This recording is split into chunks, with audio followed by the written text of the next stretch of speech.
as possible to those that are interested in practice. So we are over $50,000 with our fundraiser, looking to get up to the $72,000 mark to finish paying off our mortgage. And as I said yesterday, this would allow Sokokoji Buddhist Community as a 501c3 to finally own one of our buildings outright, which would be an enormous step for the community. It means no one's going to take this place away from us.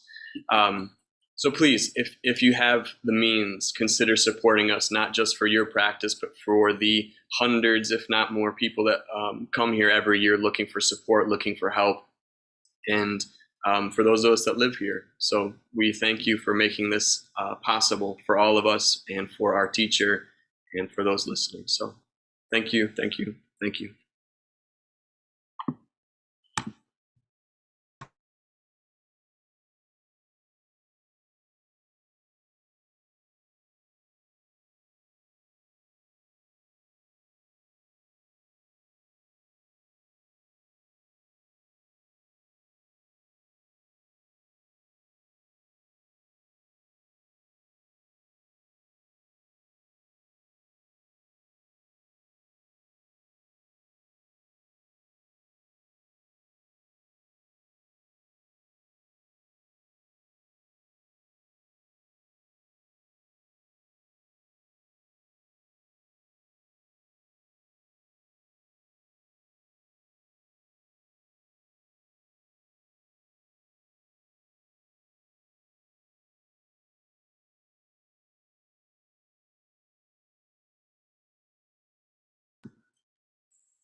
Good morning, good afternoon, good evening, etc.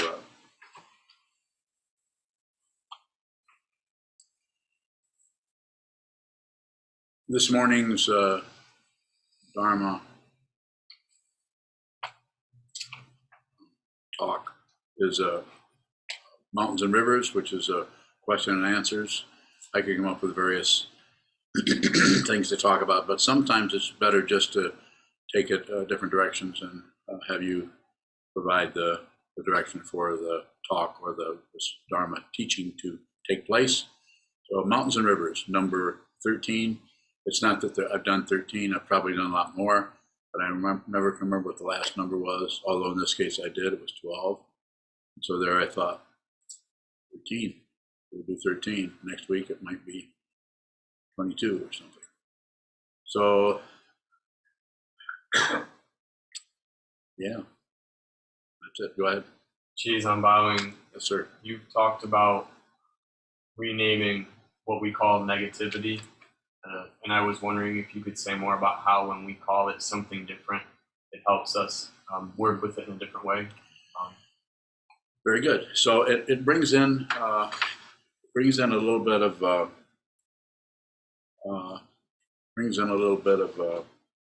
thank you, a space, and it does it through the intellect because you're naming something. You say pomegranate, or you say cheese whiz. Had a cheese whiz lately? Probably not. But by doing that, a little bit of sense of humor, and you're not obstructing what is arising, the depression, but you're also not necessarily agreeing with it in fourth conduct. So just a way of talking about it. Somebody else, I mean, my goodness, if Stephen Batchelor came here, he might just shred what I'm saying. All due respect to Stephen Batchelor. But it's meant to be help you work with what is arising in the mind that sometimes is just overwhelming. Someone who comes to any kind of conclusion that they have depression is, there's only a few options for that, and most of them are not so good. For instance, all the medications, mood stabilizers, and so on. Don't misunderstand. You heard me say don't misunderstand a lot. It's very easy to misunderstand what I'm saying to you. I'm not against those. I just think it might be good to train your awareness first, rather than immediately go right into the mundane or materialistic way of trying to fix a problem. So, I wish I could come up with a good metaphor for that, but so far it hasn't. It's like trying to work on something you don't know what it is, but you know that you can have some control if you can just stop it from happening. So let's just smother it. That's the way to treat an unruly child. smother them rather than nurture them, raise them, work with them. That's what your depression is. It's an unruly child. But it needs to be there. How do you know? Because it's there. It's dependently resistant. Don't fight with your life. Don't fight with reality unless you have to, and then, of course, lose.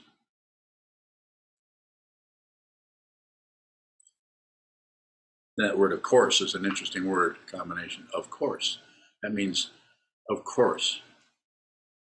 You knew that it meant, of course. It means, well, of course, lose.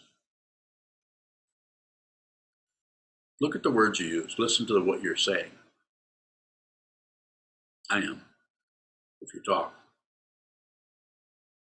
Sir. Geez, I'm bowing. So we may work with changing what we label something. Should we work with how we act? Less is better.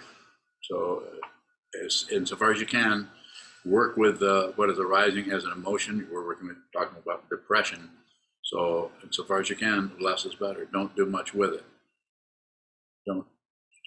When I say don't, I'm saying you might have to. You're somewhat aware of your own mind stream and what is happening there. So you may, start taking walks. Now, I'm not against taking walks, but sometimes the taking walks will reduce the difficulty because you're active. The body mind are not two separate things. They just look like it, if you've heard me say before. So you have no say so or very little about the mind, but you can do things with your body. That's where yoga comes from. Yoga or yoke or discipline. Discipline is not about control, unless you're in the Marine Corps, and then of course it is. And it's about all kinds of control: intense, angry, aggressive control. But the way I understand discipline is intent, as I've been talking about lately. It's the intention. If you start looking at results, you might as well be doing a mundane project where you have to paint the house and you need to get the house is now painted. So there's a result. Whereas when you get into the mind stream and into an area that is not particularly following the rules of cause and effect as clearly, I don't know if I want to say clearly, as the mundane or the materialistic world, might be good to be as aware as possible in that area rather than go in and try to manipulate something you've not yet really investigated deeply.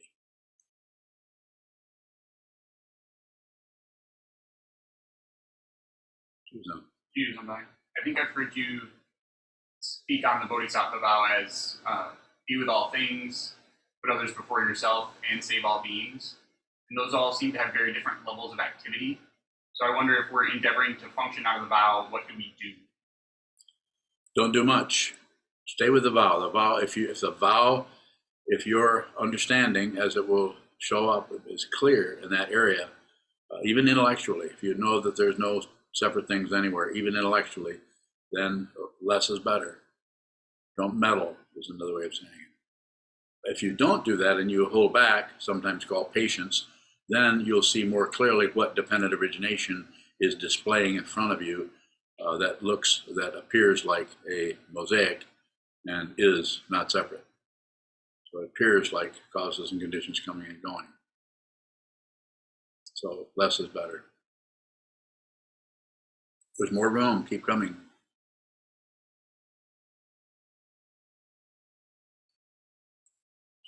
How do we not fight with what's arising? Fight with it. But when I'm saying fight, I'm not saying don't fight with fighting, don't go to war with war, but actually experience some of the war in your mind before you lock and load, before you go into combat or go into attacking someone. Leave the situation that is so frustrating or difficult or frightening to go into war, to start pointing your finger or blame anything, anywhere. War is about usually blaming things. So get a taste of it, of what's happening in your mind stream through your awareness practice. Hold your seat. Intend to see what that is. More? Can activity look like can not doing much look like activity? Yes. Yes, it can, because the intention, if the intention is understood and comes out of your awareness practice, out of shikantaza, out of study, out of probably years of doing this, then the activity that you actually show up as your arm moving to do this, or your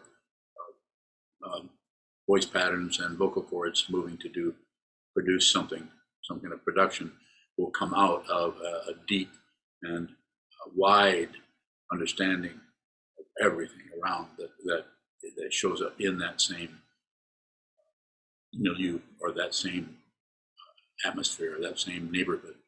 Then you're actually considering, you're not balancing, you're just aware. You don't need to balance anything. Everything is already balanced. It is perfect already.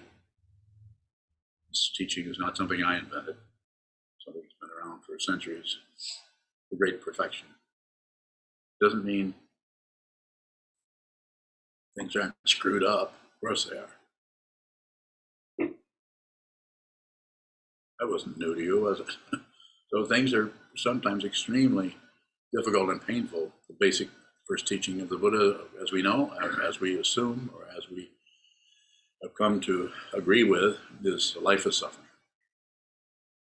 Sometimes people look at that and say, that's a nihilistic religion, because they need results. Buddhism doesn't really need results.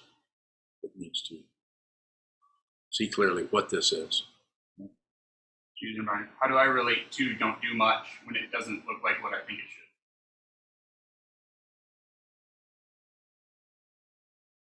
I think that's how it's done. Quite often we look at a situation, it doesn't look like the so-called result or easiness or balance that we would think it should, like your words, how you relate to it. Just observe that. If it's an emergency, a situation where something is burning down, you have to do something about it. You can't just sit there and look at the thing burn down. You're going to have to get a fire hose or something. So it's very, very situational, all the time, everywhere. It will have its own little alarm clock there about telling you when you have to move into it. But if you move into it out of fear, then it's impulse. But if you move into it out of clarity, then it's courage? Wow.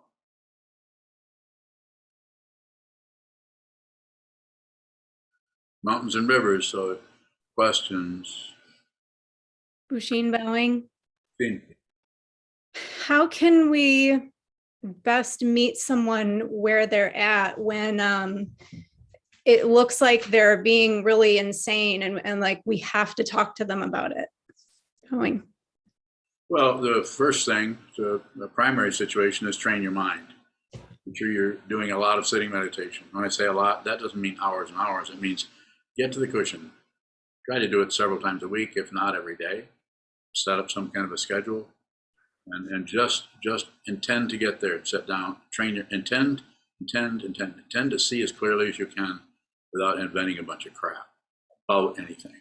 Anytime the word about comes about, you've actually abandoned what it's about. It's the very situation that is there. So if you have somebody that's, here again, it depends on so much. I don't know who you're talking about, what the dynamic is, whether you're related to them, or whether it's your. I can give you context if that would help. It would help me, I think. Okay, it would help you. Go ahead. We have someone in our family who we are pretty sure, and they are pretty sure, has cancer for the third time and is refusing to seek treatment because they have decided to follow the Christian Science practice of simply praying it away. Yeah. So how can we talk to her about this? How are you doing so far? Well, I mean, everyone's involved is feeling emotional and trying to give her, not meddling and give her space, but now it has become something that could have a potentially awful outcome. And so we had made an agreement with her that she would hear everyone out for a couple of minutes. And that was it. But I think at this point, everyone feels like if we don't say something, we'll just always be biting our tongue or something. Bowing. May I ask how old this person is? 65. They've been a Christian Science all their life? Yes, but not as strictly as she's gone back to now. No. No. So now that I know the situation, I would say stay close. Stay close as a her, right? Yeah. You can see my short-term memory needs some sharpening. Stay close to her, stay in touch with her, but mind your own business. She's Christian Science. This is her spiritual path. No matter how it looks to us as people who are practicing in a different way, mind your own business. It's a much bigger picture than any of us think. Be really respectful to people's apparent confusion. If you have any way of helping her through your own understanding of what this is about, like get to the doctor and get a checkup, which might sound kind of silly, but there'll be a bigger chance of you having some access to her if you relate to her as she is. So respect her confusion. I'm calling it confusion, but respect her spiritual path. Sounds like confusion, but respect that. They're, wasn't that Mary Baker Eddy? Yeah, she's an interesting character anyway. Right, but I'm just saying less is better. I'm not saying don't do anything, but go be with her, talk to her. How are you doing? How's it going? You're feeling better? What's been going on? Yeah, I know you've been praying a lot. That's good. That sounds good. Stay with her. Stay on her wavelength rather than try to insert your own, from her point of view, stupid ideas. From your point of view, very intelligent, pragmatic, practical things you should do when you have cancer.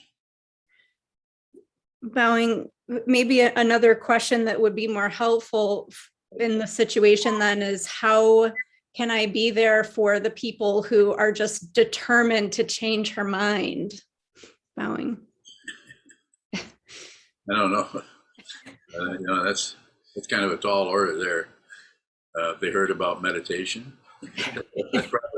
Probably a little bit from you. That thing you do when you waste your time looking at the wall. Mm-hmm. So I don't know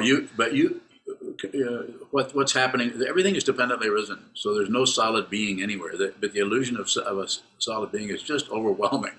And unless you see through that, which is, if you're here, that's what I'm pointing at. I'm not pointing at Buddhism. I'm pointing at what the Buddha pointed at, as far as I know. That's how it looks. So just when you're with her, when you talk to her, just receive what she's saying. Ask her about it. Ask her about her prayers. Ask her about how that works. Take some interest in what she's doing. And no comment at all about Buddhism or meditation or mind training or anything. It sounds like she might be on a downhill situation there. So be with her in that. That's what's important. To be with her. I mean, everything is born, dies. I'm not being particularly pessimistic about it. I'm just,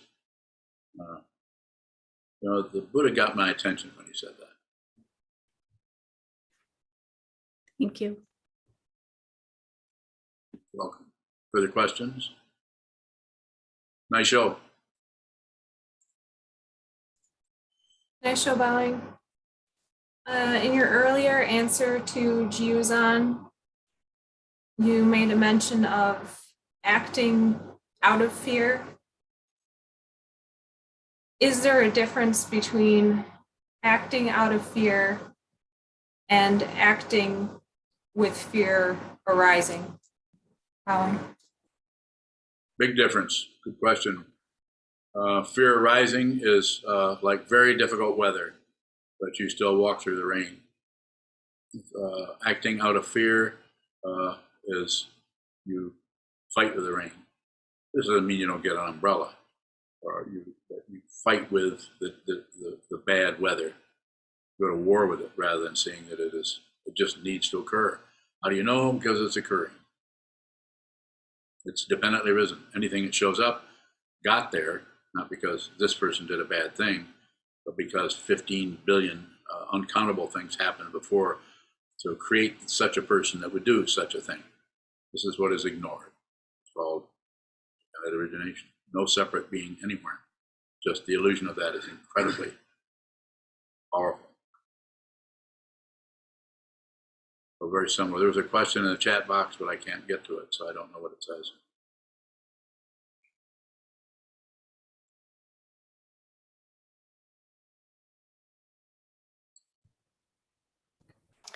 Gyokudo bowing. This is from Andrea. Oh, Sonia? Yes. It says, I was looking down from a mountain recently, and looking down onto the city below made me realize how everyone individual down there has just a complicated life mind as I do. It was terrifying. Should I try to think about it differently? No.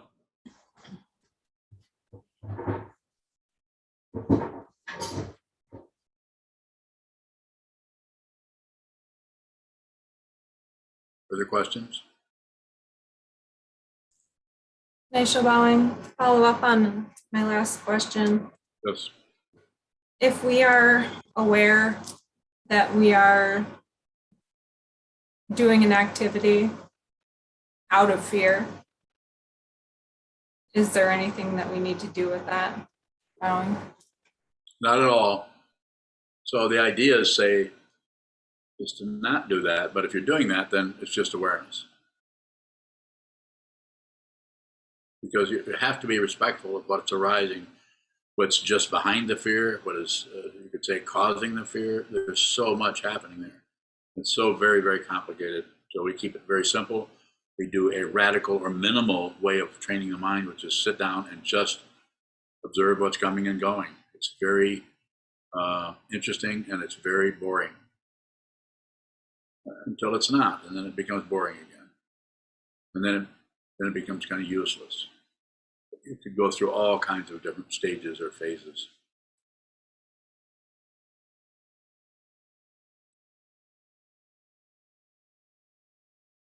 Mondo. Mondo bowing. What is your primary teaching about? See the truth yourself. Train the mind. It's primary. But as that, Bowing. Where are the teaching? Where is the teaching coming from? what I'm saying, I'm looking at it. I could also say, a situation, I could also say, save all beings, put everyone before yourself. Depends on who's asking that question. You're asking the question, so I respond to you. It's meant for everybody also. Someone else, I might say, put others before yourself. For some people, I would say that consistently because of what I see. So I don't read minds, as I've said before, but I see, because I see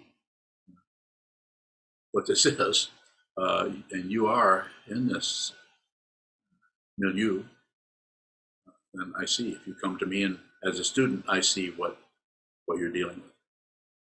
You don't have to tell me, you don't have to even open your mouth. Or you can maybe squeak a little bit. But you don't have to open your mouth because it shows up.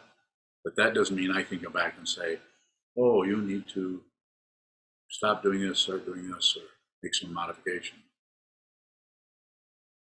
What I will say is, train your mind, keep practicing.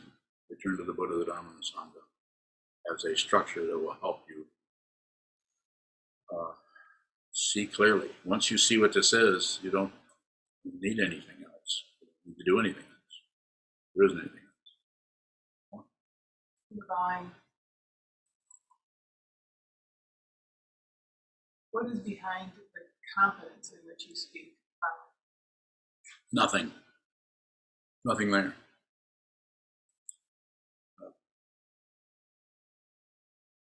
Teaching of shunyata, or emptiness. Everything is empty of your perception, empty of your conclusion about it. It's empty. Doesn't mean nothing is there. In the relative sense, it just means it's empty of your imputation. So it's empty. So there's nothing behind anything. In order to have something behind something, you have to have two things. And there aren't two things. If you see it, you're done. You're done for, too. More, please. Give me those questions. But how do you know you see it? There's no one left to know anything, which is terrifying to ego when it starts to come around that bend or over that cliff or through that tunnel. It's like, uh-oh, this is not good. I'm going down. I'm not going to make it through this. I won't come out of this alive. Who knows this? Knowing knows it. Wisdom knows it. Wisdom is not something you have, it's something you are. And if you think it's something you have, then you've got work to do. When I say work, more training to do, depending on your form of confusion. It could be more working with a teacher, more working with the concepts of the teaching, more working with the community. More, please.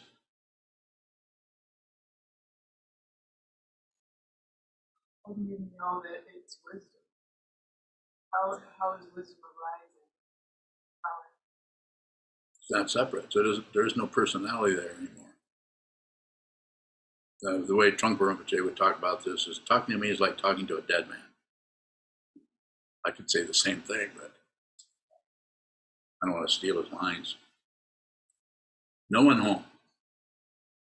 There's something there, but it's just this.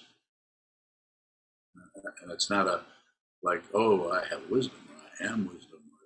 There's not a coming together of some kind of thing that says, I'm wise and I know and no one else knows.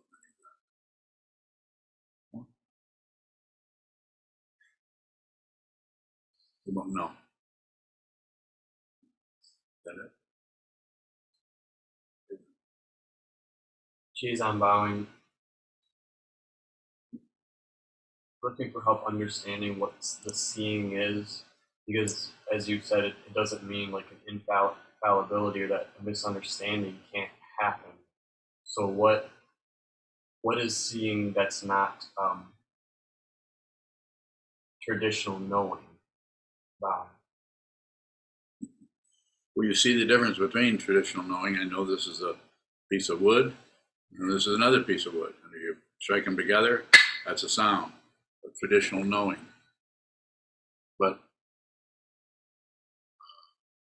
prajna or shinana or jnana is knowing without a knower. It's just knowing. And so it's not limited to items or cause and effect or results. There's no interest in results. It's like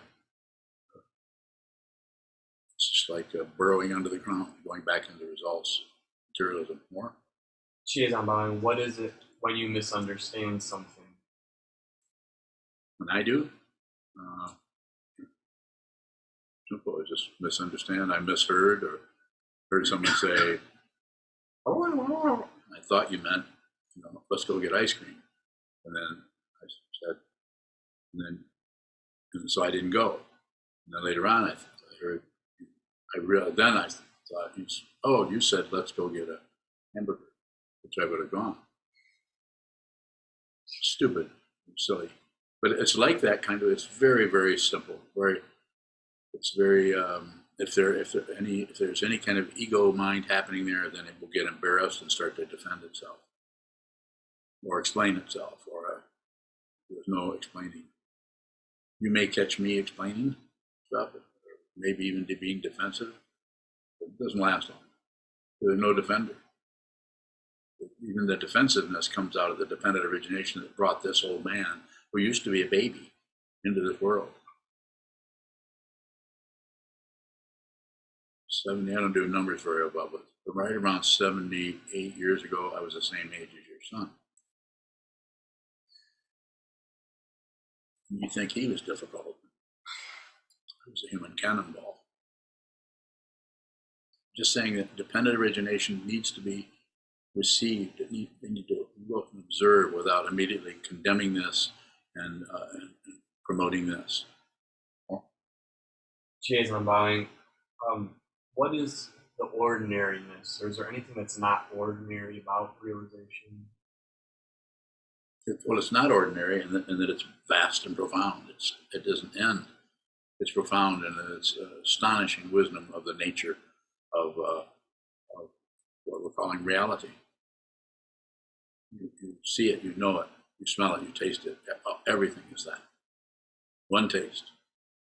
You see it, and the ordinariness of it is it's nothing special. There's no, in order to be special, it has to contrast with something that's vast and profound. But it doesn't contrast with it. It's the same. It's called non-duality, advaita, in the technical Sanskrit.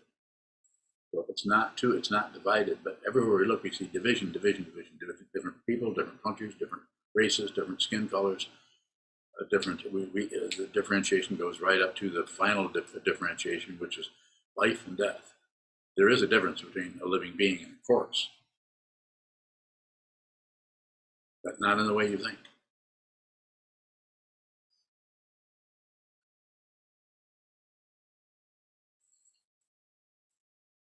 Doji. Doji bowing. Can prajna and confusion exist simultaneously? They always do. Doji bowing. Who is it that's confused and who is it that's wise? Same. Nothing has to be corrected.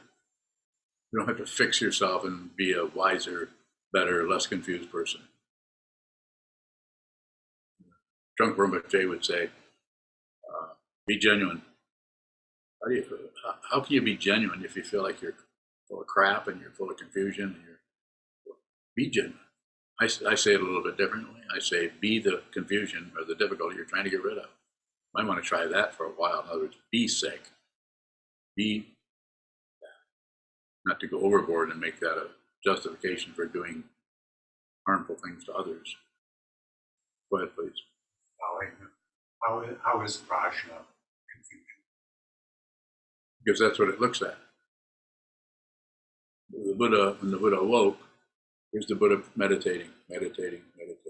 Years are going by. Starvation is going by. Sitting on the pointy rocks is going by. Whatever other crap he did to himself to try to understand the cause of suffering. So he deliberately tortured himself so he could see how suffering worked. We don't need to do that, although some traditions still torture themselves for some reason. So, and then when he saw what this was, he saw delusion, he saw confusion, he saw the entire expanse of it. So his awakening was to see delusion, and that's what you are being encouraged to do. See that. Don't agree, don't disagree, and don't ignore. In this way, the self-centeredness, the ego mind cannot thrive or live, or even it can't conduct its business because it has no nutrition. It feeds on passion, aggression, and ignorance. I like it, I don't like it, what problem? But when we're lost in confusion, should we look for prajna? So you could, there's reminders you can, just like you return a good practice, a highly encouraged practice is in the morning, sit down before your altar or your white wall. I take refuge in the Buddha, take refuge in the Dharma, take refuge in the Sangha, and perhaps I take refuge in the teacher, depends on how you want to say that. The Tibetan tradition emphasizes that, the Zen tradition does not in that way. And take your seat and look at it. Look at the confusion, or look at the wall, or whatever's there if it's showing up in the mind. Just train your mind to see clearly. Didn't even answer your question. Kundal bowing, based on your last comment there, sometimes it feels like when I've asked a question, you answer a different question. What is happening there? I'm probably confused.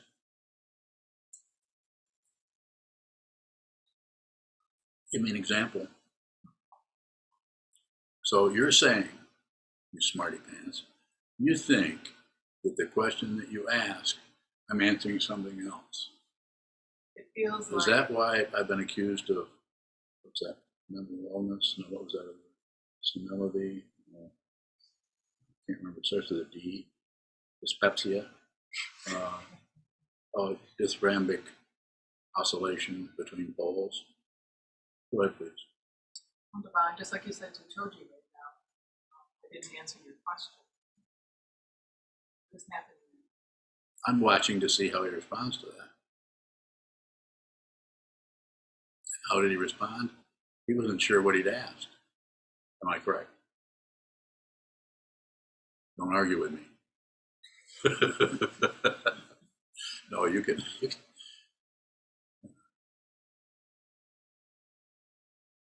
So what happened? You go ahead, please. Yeah, I told you about it.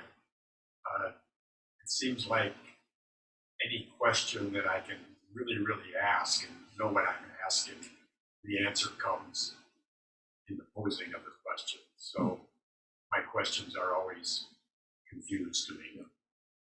Sounds good to me. Makes sense? That's a question. Does it make sense? What do you mean doesn't make sense? I have a hard time understanding. You think that you have a hard time, that you should try harder? I would say no, based on your question. I gotta be able to get a hold of that. So there's a couple questions in the box there, and I don't see anybody holding their wings in the air. Oh, Teresa, you have a question? I see your hands up. Teresa Bowling. Yes, thank you. Lately, I've been feeling a lot of hypocrisy or feeling like a hypocrite. What are ways that I can work with that in a genuine way, the hypocrisy, Bowling? If you're feeling some of that, that probably is the genuineness. You're acknowledging your bias, or you're acknowledging your confusion around different kinds of positions and so on. So, yeah, so I think you're already doing it. The way I see it, and the way you're asking the question, just continue. It's uncomfortable, but it sounds like you're spontaneously just looking at your own hypocrisy. That's called awareness. Don't correct it. You may need it when you run into somebody else who needs help in that area. Jen, were you bowing or were you blowing your nose? Sir. Photo bowing. This is a question from YouTube from Lyd Rowe, who I believe is Lydia from Indiana. Okay. I am the guardian of a 13-year-old, and I tell her constantly that lying is wrong. Is lying wrong? We all lie all the time.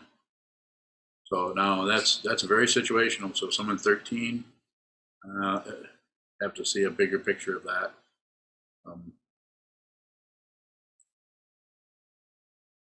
It's such a big situation. The idea is to observe, to be aware that you're lying, rather than just make it the conventional, don't say something about something that is not true. It's not just that, we're actually lying quite a bit. So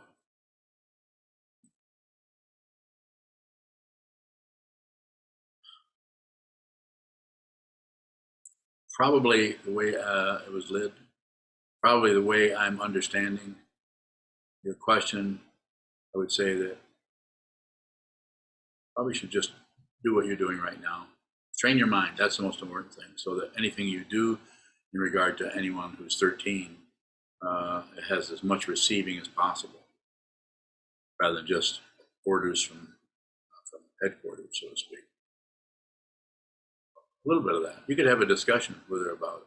You could actually include your own struggle, if you had one, or maybe difficulty with lying. Everyone lies. you're lying to yourself if you think that what is in front of you is something else. That's a lie. It's untrue. Isn't it something, if you think something is untrue, isn't that lying to yourself? I mean, if you think something that is true that is untrue, isn't that lying to yourself? You lie to protect the self, to protect the imaginary self called the ego or the narcissism. And fundamentally, realistically, deeply, there's nothing threatened. Why is there nothing threatened? Because there isn't anything to be threatened other than the concoction we come up with, which is our defensiveness. Anytime anybody defends anything, it's ego. Even if they're relatively correct, it's still self-centered. Yes. Bowing. Can we explain why we did something without it being a defense? Sure. But if you start explaining why you did something before the person is finished accusing you, you might want to give the whole thing a chance to totally flourish in front of you, so you totally are just a miserable failure. And then you might say, it depends. It's situational. You might say to if the person's still standing there that has accused you, I'm kind of inventing this, then you might say, well, there's reasons why that showed up that way. And then stop. If the person is interested in what that is, and then they say, so what are they, or what is that? If someone is not willing to hear your explanation, then that's another form of confusion. They come to their conclusion and they don't want anybody doing anything with it. They know what is right and what you did, and it was wrong, you shouldn't have done it. Complicated. Especially complicated when they're mind streams that feel like there's someone here that has to be protected or defended against someone out there or anything.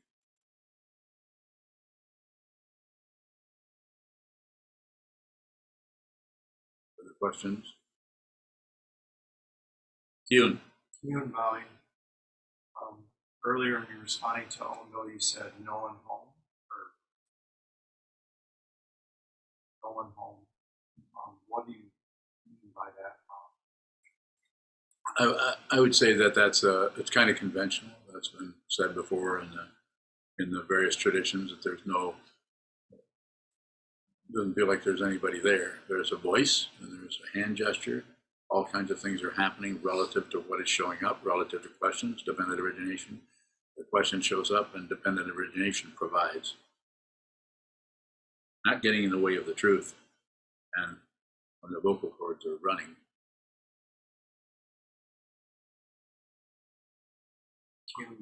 What's happening when that happens? Not much. No one home. It just means it's a way of talking about there's no, even though it appears like there's an old man here sitting, waving his hands and spouting off or responding to questions in whatever way. But there's one more. There's fundamentally no identity happening. I'm not claiming a credential. I'm not claiming anything. To claim anything is ego. Go ahead. What happens to what's arising when no one's home? Flies around for a little while and then dies.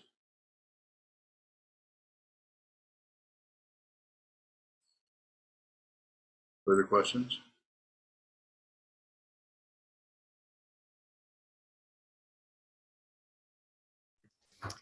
Gyokudo bowing. Go ahead, Gyokudo. There's a question from Sheldon in the chat box. It says, there always seems to be a struggle between nihilism and hope. In other words, I hope that things will get better, and then I think there is no hope.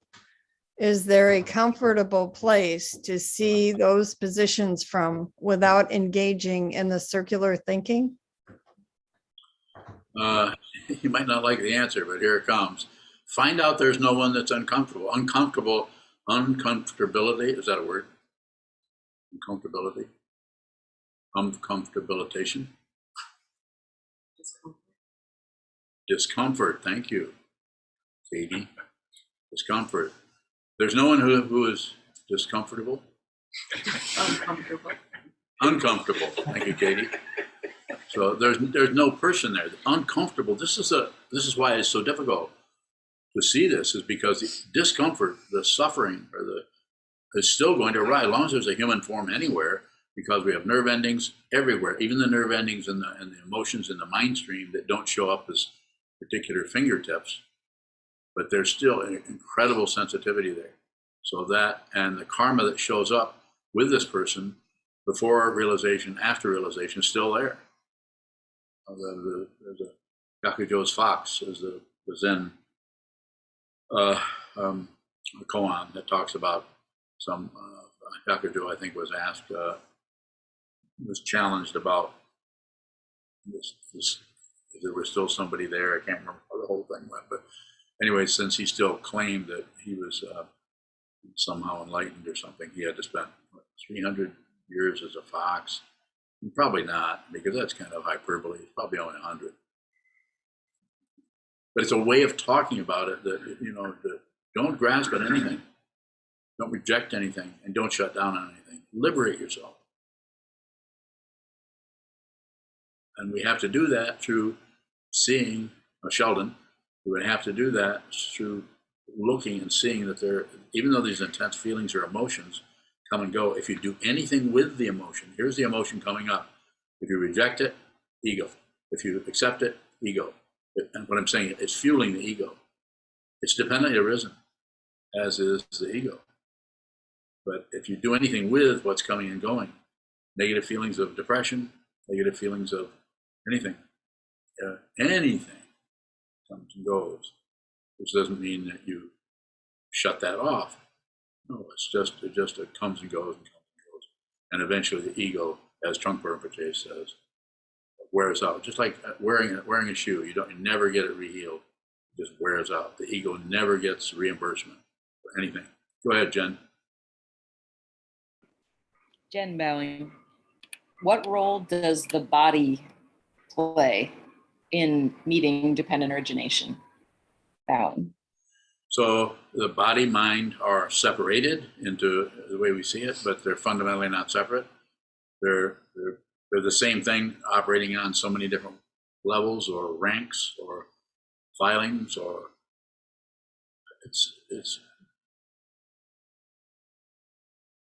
they're not different things. They're just this. It's just this. It's just this body-mind complex. Dogen says in the 13th century, in his Shobogenzo, says, as an instruction to his students, drop off body and mind. He didn't say get rid of the body and get rid of your mind. He's talking about the attachment to body and mind. So just see that the body and the mind, two different ways of talking about the body, two different ways of talking about the mind. Everything is mind. Everything is body. So we just observe that and notice the attachment. As long as you're alive, then there's going to be strong attachment, and then it'll back off, and there'll be all kinds of various weather, depending on the karma that even brought you into this realm, the human realm, the 6 realms, in the first place. So just as much as you can, just receive. And this way, by receiving, you're just receiving this.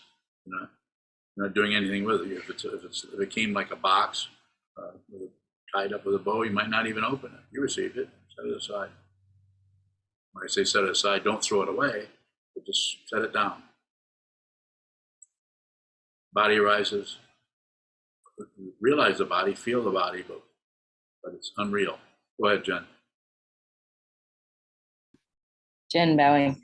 That's what I was going to ask. When there's a thought arises with a very strong bodily sensation, maybe do we just meet that or feel that sensation without trying to go down a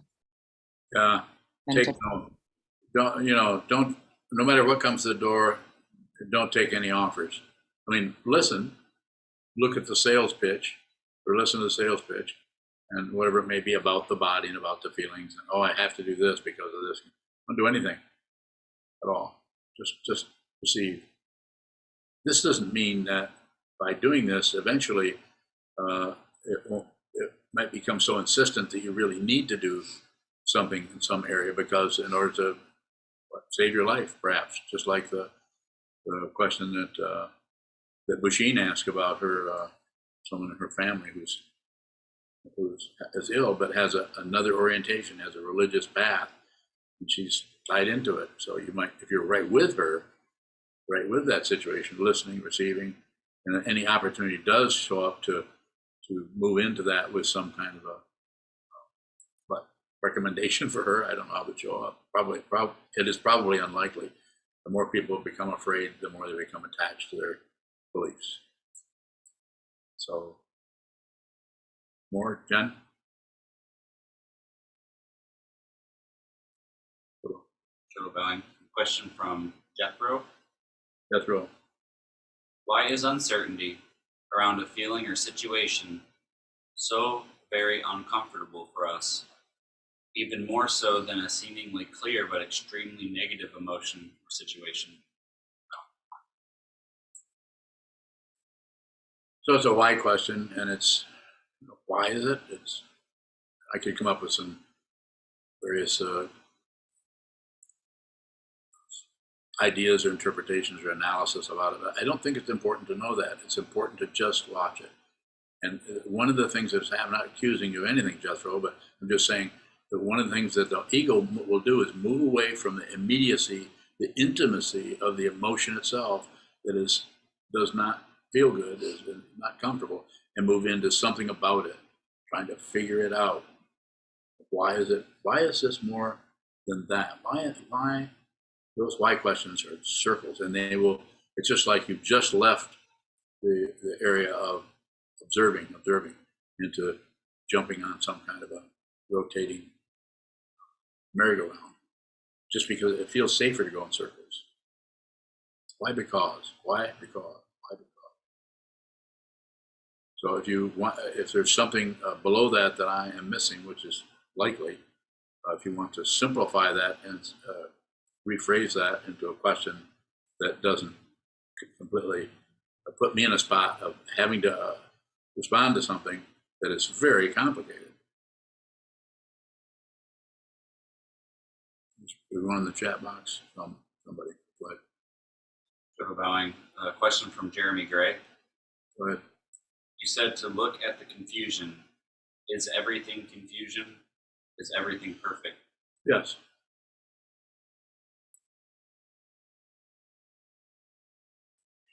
Another chat box. There's 4 chat boxes down there. But I can't read them. Gyokudo bowing. Let's Gyokudo. Thank you. This question is from Laura Cordero. This hits for me.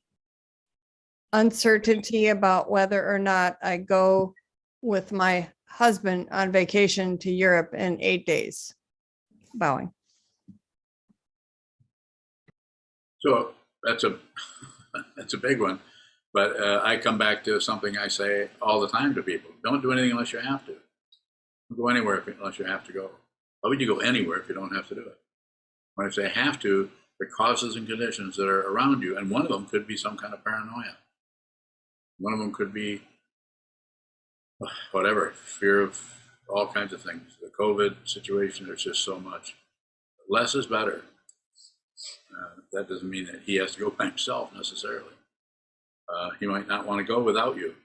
And you also can listen to what I'm saying here and reflect on it and think, yeah, I really need to go. I really need to go with him. I really need to go and do this. But it's not a decision I'm going to make for you, but put some tension on it so that putting some tension on that, I do not have to do that.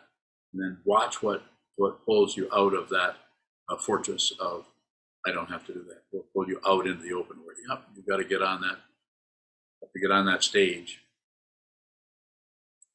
310 to Yuma.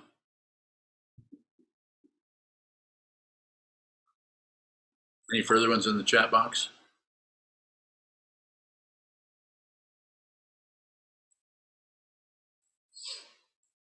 Okay. Teresa Bowing. Go ahead, Teresa. Yesterday it came up that you said Shoka tends to be a little more porous. What are you pointing to when you say a person is porous, Alan? Very, very sensitive to everything that's happening. Anything that's happening everywhere, not only in this realm, but all kinds of other layers of consciousness. Most people don't see that. He does. That doesn't make him a magician, or is he? He's laughing at what I said, which is a good sign. It just means that he's receiving a lot of stuff. Some people are all tightened down. They think that this is a solid world and they're alive and they're going somewhere, and other people need to get a job. People actually are so incredibly materialistic. They haven't even acknowledged life and death. We should leave them alone. They are not porous. They are highly sealed off. All of their portals are sealed off with their ideas, opinions, concepts, past karma, anything you want to say about that. Be descriptive. Whereas that's why, speaking in place of Shoka was probably pretty confusing to his early caretakers, sometimes called parents, because of this. Someone that was seeing everything everywhere. They thought he was crazy. He was not. He just could see really well. So what's above my head, Shoka? Tell me. Big crown. The crown above my head? I don't have any money, so if you're trying to get some kind of help. So what's up in that corner up there? The alien that looks somewhat like a monkey. So, an alien that looks like a monkey. Okay. Enough said. You see what I'm saying? What if you were 8 years old and you told your parents this? They would what? Shut you down or drug you or do something with it because you're wrong. Receive everything. Are there aliens? Of course they are. Of course there are. I don't see them. I don't have to see them. I don't have to see them individually. So some people are very open to this and can receive this. We should respect those people. Not Shoka particularly. We have to respect him. Go ahead. Any further question in the chat box, or should we go? It looks like there's 4 down there, but maybe we've already responded to those.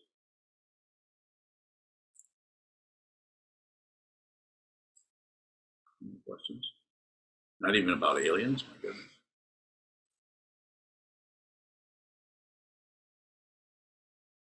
No, I guess not.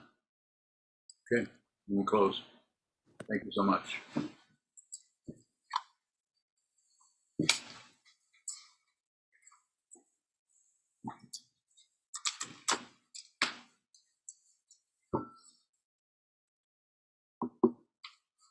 Biyun, go take a nap. You look sleepy. May the merit of this penetrate into all places, so that we and every sentient being together can realize the Buddha's way. Chi ho san shi shi hu. Chi song mu san ho ho san. Ho ho ja ho ro mi. The 10 directions of the 3 worlds, all Buddhas, all venerable ones, bodhisattvas, mahasattvas, the great prajna, paramita.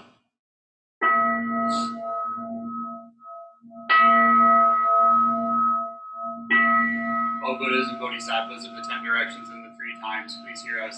Please come down out of the light and protect Sokuzan Buddhist Temple Monastery, our Sangha, families, friends, and visitors. Heal everyone who is unhappy, sick, or suffering, and fill them with light.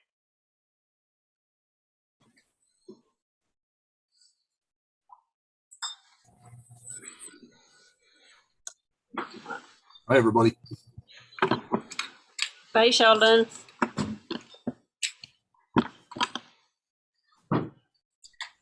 Hello, Rumi. Are you being a good boy?